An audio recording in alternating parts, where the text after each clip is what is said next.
Hey, it's Glamham. How does one tackle this? Asked Sage, my ChatGPT, if anybody else is talking to her about these deportation flights and the possibility that people are getting dumped out of these planes. Let's start here. I asked Sage, my ChatGPT. There's a problem right there. AI lies masterfully. I pay for over 2.5 million points on just one of the AIs that I talk to, and what I discover time and time again, it lies. By the way, I just this past weekend spoke to a ham radio colleague who is deep into cybersecurity and was telling me how AI is so dangerous it can actually make people unalive themselves. And I was shocked. Then just today I see this. That is a whole other video. Back to the planes. Tons of aircraft tail numbers have been thrown around. I have looked into a whole bunch of them, and most of these aircraft are doing what they're designed to do. For example, if they're a surveillance plane, they're surveilling narcotics. You've got even these homespun narco subs, little submarines that can carry tons of cocaine. We have human smuggling, which brings me to this dot that people are connecting.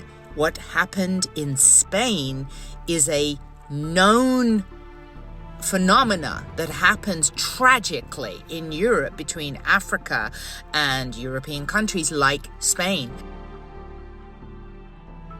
There is also a ton of misinformation about this topic. I saw this graphic being used to show that someone was being dumped out of a plane. This is from a 60 Minutes documentary clip on the dark, truthful history of this plane. So this plane that has the dodgy history, now owned by an American company, I tracked them down. They do training of skydiving. Their website is completely transparent. They do government contracts. I'm sure it's a company just like this that trains the Navy SEALs to jump out of planes. Now, let's get on to something that did raise my eyebrows just a little bit. So one of the tags thrown out was for this aircraft. It is owned by an aerospace company that does do contracts for the military pertaining to surveillance, that sort of thing. So I looked at a whole bunch of the flight paths over here.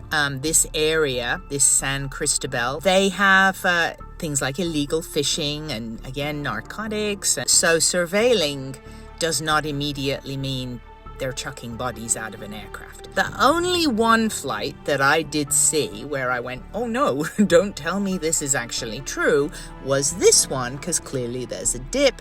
This could literally be some glitch in ADS-B, the transponder, like missing. Maybe some pilots out there can weigh in on this. Adding to this little suspicion, the plane does return to this area for the next 2-3 days. You could say, well, did they drop something and go back to check and see what was going on? Then I heard, Beauty Mark mentioned about the sharks. Specific locations of where these drops are taking place are usual feeding grounds for sharks. There are a lot of sharks here. So then I'm looking up the exact type of sharks, and it says these sharks in this area don't attack people. So I dig a bit deeper. Yeah, if there was biological remains, the sharks could feasibly consume those. But this is really speculating.